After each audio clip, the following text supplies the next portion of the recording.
Welcome to the Design Mind Frogcast.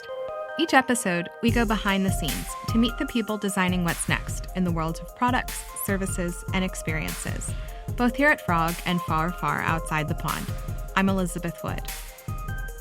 Today on our show, we're bringing you the third episode in our special summer mini-series recorded live from the Cannes Lion 2023 International Festival of Creativity. Frog was an official partner of the event, where we hosted a cabana along the famed croisette. What ensued was 4 days of programming that included on-stage panels from our sunny beachside terrace and interviews with expert guests from leading brands in our on-site recording studio. In this 4-part series, we're going day by day, sharing these interviews with you. As mentioned in our previous episodes in this series, which we do believe you'd enjoy if you haven't listened already, you might hear a bit of background chatter from a very active cabana, or even an air conditioning unit. June is hot in the south of France, but it all adds to the ambiance. So let's jump in. Day 3 in the Frog Cabana featured conversations on the topic of expectations for a connected world, hosted by Chiara Diana, Chief Design Officer at Frog. At a time of eroding boundaries between realms like the digital and physical, product and service, insight and interaction, bringing these worlds together in a seamless way is an ongoing shift, requiring endless experimentation, refinement, launching, and scaling of new business models, alongside entirely new ways of working. On stage, guests from Mercedes-Benz Mobility, beloved football team AC Milan, Cambridge consultants Nestlé and L'Oreal joined us to discuss the future of connected experiences. Here's Chiara with more info. So, hello everyone. I'm Chiara Diana, Chief Design Officer at Frog and head of our Global Innovation team. I have been the host at our third day at the Cannes Lions, where we unpack with our guests the expectations, opportunities, and challenges to deliver significant, scalable, and sustainable value in the connected world. With our guests, we discussed how businesses could create novel innovation by connecting products and customers, brands and people in novel ways that capitalize on emerging technologies and the insights that are coming from an unprecedented volume of first and third-party data that we can now collect at scale and in real time across physical and digital realities. We all know that the global Internet of Things market is booming, is projected to grow steadily, about 30% starting 2023. A recent research by our own Capgemini Research Institute has confirmed that for many organizations, 88% of those we interviewed is a priority to offer intelligent services in the next 5 years in their portfolio. Nevertheless, guess what? Only 7% of those organizations have scaled the use cases in this space. So along the day at the Cabana, we spoke with our guests about the potential of innovation in the connected world, as well as the challenges to unlock its value. If you're curious to learn a little bit more and get into the details of those challenges, you can find a link in our show notes to our article on Business Leader. Thanks to our guests that joined our conversation on stage and in the podcast. Thanks, Chiara. Now, on to our first of 2 conversations in this episode. Timo Belarczyk is Director of Global IT for Mercedes-Benz Mobility. During the Cannes Lions Festival, before joining us on stage in the Frog Cabana, Timo sat down with Frog Vice President and Head of Frog Germany, Christina Schell, to talk about what connected mobility means for customers and automotive manufacturers alike. Here's Christina and Timo now. So, Timo, welcome to Cannes Lions. It's a pleasure to have you here at our Frog Cabana. So maybe let's start with the first question. What kind of consumer developments in terms of expectations, trends, behaviors do you see that are impacting the kind of what Mercedes-Benz and you with Mobilities are doing?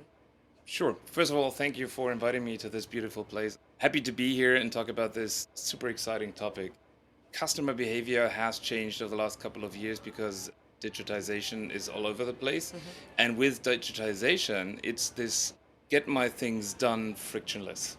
And when it comes to mobility, the car in itself doesn't give you mobility. You have to do something around the car, right? You have to buy the car, which should be frictionless. And usage of the car, we just imagine the car standing there, but taking care of the car, doing services for the car, washing, cleaning, everything. You don't want to do that. And so the easiness of having a car that has changed over the year and also, become obvious to us that we need to offer more services to our customers at their convenience, which is much more easier with the apps that we have today, where you see within the Mercedes Me app, I need to do a service, fuel is low, there are services offered to me. All right. So, talking about the customers a little bit more. So, what I'm experiencing in the automotive industry, especially with the traditional car manufacturers, is that everyone shifted for the last decade from a very product centric to a very customer centric organization, really putting the customer first. The question I have is actually because you said like it's about selling cars, of course, but I think the customer has more the expectation to come from A to B, not really necessarily buying a car. Is this a shift that you're experiencing as well? Yeah, we see that. We still have the luxury of the individual mobility that people want to own a car. They want to have their surrounding, which they have configured in a very nice way, where they can leave their belongings and have that, intimate feeling of that's mine. That we still see that. But there are the moments where people, on a Friday night, you want to go for a party. Typically, you don't want to go there with a car because the way back is more difficult. So you use mobility services that are there on demand. And ideally, again, this is frictionless between your own car, the mobility services that you have around the car, that you can order that with a fingertip, that the data is available, easy payment, and you don't have to think a lot about it. Just use it. That's what our customers expect, for sure. Yeah. So maybe talking about the car and the connectivity of the car in the future. So sometimes there is the kind of wording of the smartphone on wheels. Yes. So how do you think the connected car will be transformed? So how are you planning to do that, and what do you think is the role of the connected car in the future? Yeah. I mean, just think back. In earlier days, you went to the dealer, you bought a car, and that was it, right? You could use the car for mobility services. Today, that's different. You can order a car, you can configure it to your liking, but a lot of the services that we offer, you can either activate once you sit in the car, or once you have sold the car, the second or third owner can activate that. So that device stays way longer in use, which is also from a sustainability perspective quite nice. But that needed us to change how we offer services to our customers. It's not that we build in once and then it's there forever. You need to have the flexibility in the car to offer services. And those are typically digital services like navigation updates, convenience services like parking, office in the car, things like that, where you prepare the car to offer digital services, and in the car you can activate them, and ideally you can pay for that. That's why we implemented, for example, Mercedes Pay. So our car is the first payment device as a car. I'm very sure that autonomous driving will help a lot on that path. What is your expectation on how this will accelerate on the connected car, and how you can use and what kind of services you use in the future? Having really the time in the car, not driving, but spending time with something else. Yeah. Well, just imagine if the car would go all autonomous and you didn't have to take care of the stress outside the car. You can do your emails, do your work, or just read a good book, watch a movie. That's convenience that I personally would like to have, and I believe a lot of customers as well. Yeah, I do agree. I mean, that's a couple of years ahead of us, but I'm very sure it will come. That's for sure. But it's a little bit of time also, of course, for the automotive manufacturers to get prepared, which means how to really connect the car. And it's not only, by the way, from my perspective, connecting the car and making the car connected with connected services. It's even beyond, because the customer journey is much more than the experience that you have in the car when you are transported or you're driving. It's, as you said at the beginning, it's about how I sell a car in the future digitally. How is it connected to my app? How is the dealer connected in the end when I enter a dealership? So it's all about connectivity in the whole kind of customer journey. So for me, the biggest question I have to you is, what do you think and what do you see as the biggest challenges at the moment? Because you need this one integrated platform to make it really seamless, as you said, frictionless. So I have the feeling that this is something that car manufacturers are struggling a lot with. What is your perspective on that? Yeah, the complexity is something that we have to deal with, because we're transforming in every area of our company to make that frictionless experience happen.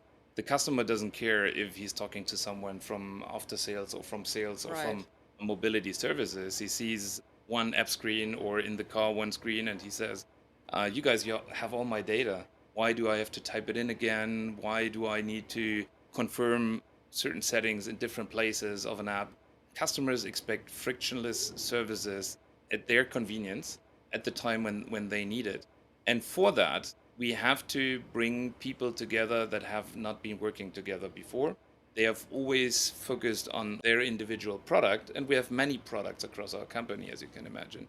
Those need to come together and work towards a common goal, which is only possible if you implement agile frameworks where you have common goals, where you manage dependencies and ensure that we are all fighting for that one customer journey that is as frictionless as it could be, with all the different priorities that we have in our company, with all the different skills, with the different mindsets. That's really one of the biggest challenges that we have seen since our company exists, right? Because that includes really everyone that needs to work together. Before that, we had engineers in one place create that beautiful car. We had salespersons who were very, very skilled to sell them.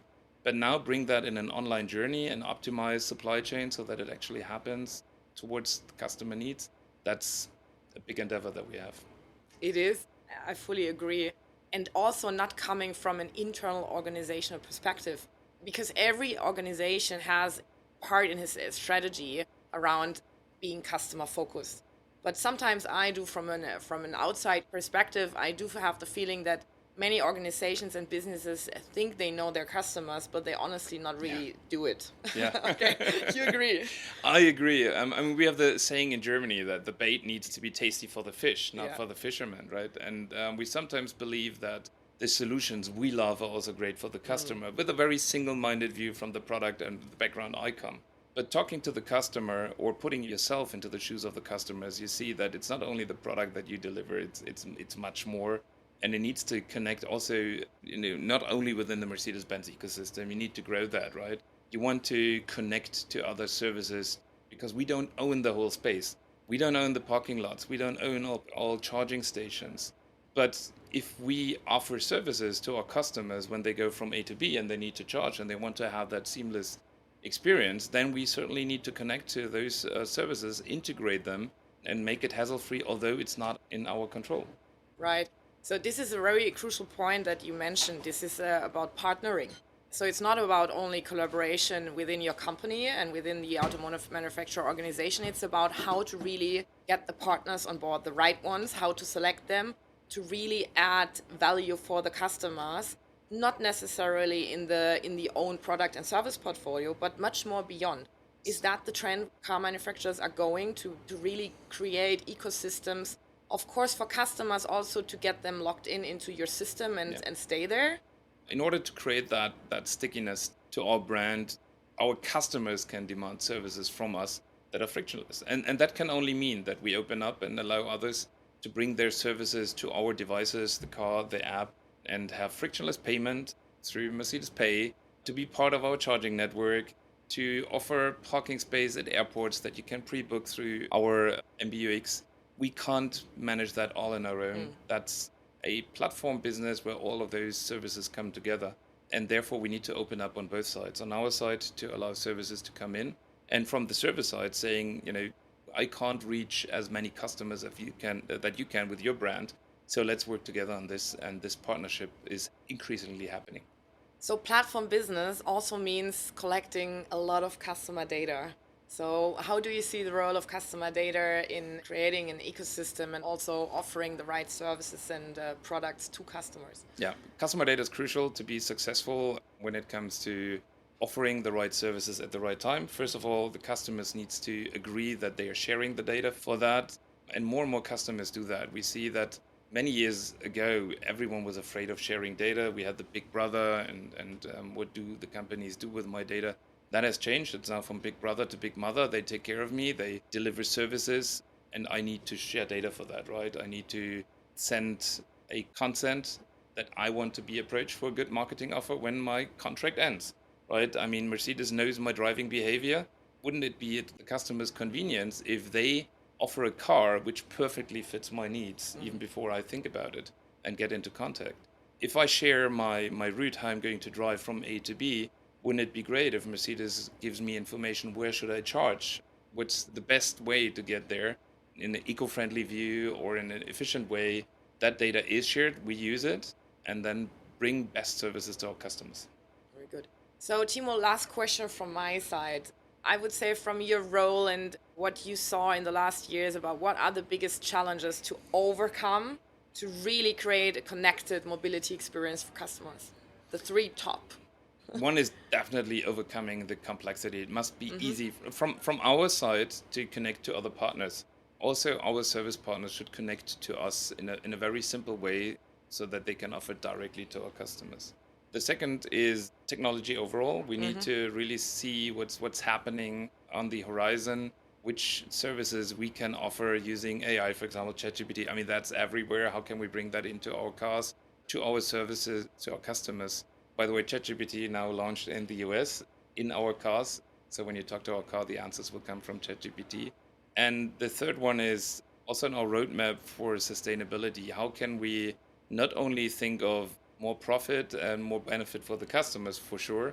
We're a company, profit is part of our story, but also have more and more services which contribute to sustainability. By 2039, we would like to be neutral, carbon neutral in the entire life cycle of the car. That's still a long, long way, but also digital services can help a lot. And together with the partners, we can make that happen. And that's a huge challenge that we still have to tackle and will be successful hopefully much earlier than 2039.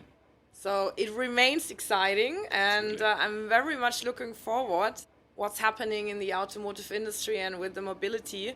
Thanks for being here, Timo, today, and thanks for answering all these questions. I really enjoyed it, and I'm very much looking forward to our panel discussion right now here Me at too. Cannes.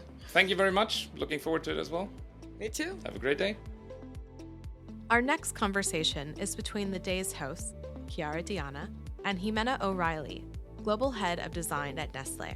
Along with leading design across Nestlé's thousands of brands, Jimena is a member of the Advisory Council of Design for Good, a nonprofit alliance of leading global organizations that leverage their design and creative talent to positively impact the UN Sustainable Development Goals. Jimena joined us on a panel with leads from L'Oreal and Cambridge Consultants, then later one-on-one with Chiara in our on-site podcast studio. Here's Jimena and Chiara now. Hello everyone, I'm Chiara Diana, Chief Design Officer at Frog. So today we are here with Jimena O'Reilly, Global Head of Design at Nestlé, and at the same time, Advisory Council of Design for Good. Yes, indeed. So my number one priority is Nestlé, but in the past year I've gotten very involved in a new nonprofit called Design for Good, where I'm privileged to be on the Advisory Council. Fantastic, Jimena. And in fact, in the conversation today, we want to talk about these two hats that you wear and what is the interplay of one and the other. We have been chatting informally about how you have been working in the past years, really to bring the design function systematically embedded and strategic within Nestlé at scale. So the question that I have is how you're bringing the perspective of social impact within Nestlé, leveraging your external perspectives. Well, I'll approach the answer in a slightly different way, which is, yes, we've been working a lot of the past. I've been at Nestlé for 10 years, so we've been looking at processes, governance, ways of working. I suppose the holy grail is then the people side. You know, how can we make sure that we've got the right design talent, can retain them, but also can grow them? And we've been also, as a company, going through a transformation when it comes to our impact goals and sustainability, of course, at the forefront. And the design function, of course, plays a role in various parts of that process, of that journey. And what we were feeling was that the training and the inspiration that we can give our designers internally is somewhat limited to sort of the narrow areas, you know, where we have that information or we can be guiding. And so I'll tell you maybe a little bit about how I got involved in Design for Good, but we were really looking for how could we be inspiring these designers to be able to play a much more active role in helping this transformation that we're on. A small group of design leaders met and they essentially developed the concept of Design for Good, which would be a standalone nonprofit that would unite the power of these hundreds and hundreds of designers that we have embedded within all of our different organizations to really try and solve, you know, some of the world's most pressing issues. So it was incorporated, I think it was last April. It launched. We had over 600 designers from alliance partners. So Nestlé is an alliance partner, but we have competitors in there too. We have General Mills, we have PepsiCo. So what this means is that really during the course of 8 to 10 months, these small teams of designers, each company provides them with some work time to be able to donate their time towards it. They get to work with designers from other companies and real life pressing problems on the ground in places where development organizations are really trying hard, but they don't have the design skills. So if you take a step back, the reason why this is so exciting is there's no development organization in the world who could afford to work with 600 designers, right? And we've created this power of being able to bring great design skills to the world's most pressing problems. And at the end of these cycles, so each year it's a different UN Sustainable Development Goal, and at the end, all of the ideas are open source. So none of the companies involved retain any of the IP. It's all open source. The idea is that anyone in the world could then use these ideas and operationalize them.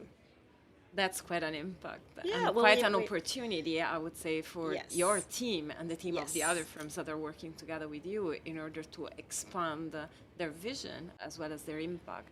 How, from a Nestlé perspective, how you have been seeing then the benefit coming back and the learnings and the experiment to be brought within your more day-to-day design function? To be very honest, it's too early to tell. What I can see anecdotally is that there is a huge group of designers who are highly motivated. Some of them could not stay in the program the whole year. It's quite a lot of time. And of course, things change during the course of the year and projects, spike, etc. But that's some of the things that I think Design for Good for next year are going to take on board, to really be able to bring designers in to different phases of a project, as you would in a consultancy or an agency, right? You have different talents that are required at different stages. So that was a learning, I think. It feels like that the experience of Nestlé in driving solutions to scale is something that you can definitely tap into in order to help those ideas or some of those ideas to make the shift. How are you thinking about that loop back of collaboration?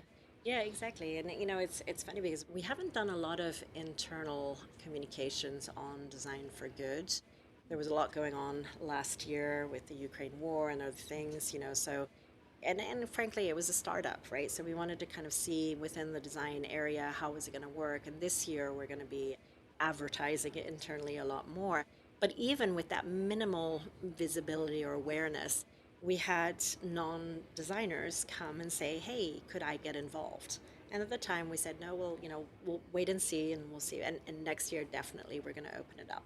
Again, it requires a certain amount of dedication on the Nestlé side to put that structure in place, to make sure that the teams, understand their roles, how much they should be involved, but let's just, consider the fact that we're able to pair designers who might be sitting in Central West Africa or in the Caribbean or Brazil or Beijing, with designers who are working at Microsoft in Seattle, or Philips in the Netherlands, so that ability to collaborate over many months, and these teams are now friends, even though they've only met each other virtually, but that's really magical, and that's something that I think is difficult as a big company like ours. How do you encourage that within, the realm of your everyday business? This is, to me personally, I feel like this is a training opportunity, being able to work directly with designers who may have totally different backgrounds, different industries, different levels of experience, different skill sets, on something that you can all agree is for the greater good, right? So you kind of put aside all of that and, collaborate. So you spoke about this diversity of design skills and perspective as a critical element in order to drive meaning and value at this stage of the innovation.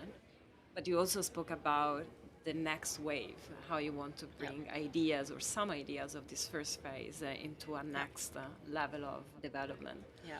What do you think will be the critical element that you need to be considered, the critical partners that needs to be brought on board beyond the one that have been part of this first phase in order to get closer to real world impact? It's a good question. I'm not sure I have the answer yet, but one of the things I think we've learned is some of the early briefs that the teams developed in the beginning of the last round were not yet in collaboration with a development organization. So the partnering with a development organization came a little bit later. And I think those are some of the teams that have had the hardest time sort of getting to a place where it's actionable. What we've decided as an organization is that the co-creation of the brief needs to be with a development partner because they're the ones on the ground. They know what they know, right? And they don't know design, they don't know, what the solutions could be, but they can guide, in a much more collaborative way so that at the end, we won't have this gap. What this gap is when you see the projects, you'll see how vastly different they are. And some of them need tech engineers, some of them need supply chain, some of them need the ability to find partners on the ground who can tangibly create physical, whether it be mock-ups or, pamphlets or other things, right? So it's quite vast. But again, I think that the beauty is how can we empower those development organizations to do it? And it might need to be through fundraising, right? So, I think Design for Good as an organization is going to have to look at that aspect too. And we'll see where it goes. That sounds fascinating. Looking forward to checking those ideas as soon as they go live. Yeah. How are you seeing Nestlé embracing this journey to impact from the people, the way in which people are engaged, to the way in which you develop your own product, service, and solutions? No, I mean, it's embedded in everything that we do, which is really heartening. On the brand side, we've even woven it into every brand. We have thousands of brands, so every brand has its brand essence, but it also has its contribution framework. And in that contribution framework, there's a roadmap of the impact, that brand is going to take on. That then fuels everything that gets done, whether it be innovation or activation or packaging, etc. You won't necessarily sense it everywhere yet, but this is now woven into the DNA of how we do brand building. So that was sort of step one. Then step two, of course, is our most tangible impact potential is through our packaging, because we're still a company of selling products, right? So with the billions of packs, that are out there, we needed to make sure that any action that we wanted people to take, or any action that we're taking that we want to make sure that people know of, is communicated on our packaging. And so we initiated this initiative called the Backstory, because we wanted every one of our products to have a backstory, and then guide our marketers in terms of how to weave that into the storytelling on pack, how to make sure that everybody understands the basic functional attributes, but also the emotional, the fact that we might be contributing to social impact of farmers in certain parts of the world. And it's hard, like some of our packs are teeny tiny, right? And the next frontier is, how do we systematically, have a digital link, so that connection, between a pack and a place where we can, show and tell and experience more of what we're doing and what our ambitions are, and how people can participate in contributing to it. In fact, you're mentioning a very interesting point. You as an organization can embrace your journey to sustainability, to reduce impact, but a key complementary part to that is the consumer. Yes. And so there is an element of behavioral change that can be triggered by your perspective, but at the end is in the hand of the consumer. Yeah. And I think that there is a fascinating link of you, in a way, as behaviors, but at the same time as educators and facilitators for this behavioral change to happen. Yeah, and it's difficult, I mean, transitioning, for instance, to paper wrappers from foil, we need to make sure people know the difference and know that they might be recyclable. So that's a communication job. And again, packaging is sometimes very limited in how it can communicate, but it has to do that. If it doesn't do that, then it's on us, for not making sure that consumers understand. Then yes, there is behavioral change, but First, they need to, recognize. It starts with the accessibility. Exactly. I mean, kind of the basic, if you think about the state of change model, the first one is really understanding that there's something that I need to change on. And I think that if you look at the later stages of that, you're moving from packagings of a kind to paper wrapper, as you mentioned. But maybe in the future you would move to almost packaging less with the refillables, which is a much larger transformation. We've been early experimenters in that.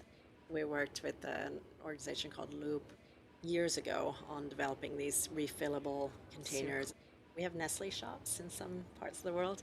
And so we have containers where you can refill your Purina nibble, the dry food for your cats or dogs. We're starting, and we are collaborating with some retailers in that space. It does also require consumers, to play a role in wanting to do that. And of course, we would encourage it. And I would be, excited if we could move more in that direction. It is complicated. It changes the supply chain and distribution models. I think that we all do this in our daily life, right? At home, we reuse jars, for other things. We don't necessarily go back to the store. Years ago, in California, I had a store near me where I used to be able to do that. But I think it requires planning. It requires changing your attitude towards certain things. And then from a brand owner's perspective, then we could actually invest more in the container, right? So it isn't, always seen as just that thing that we need to dispose of as easily as possible.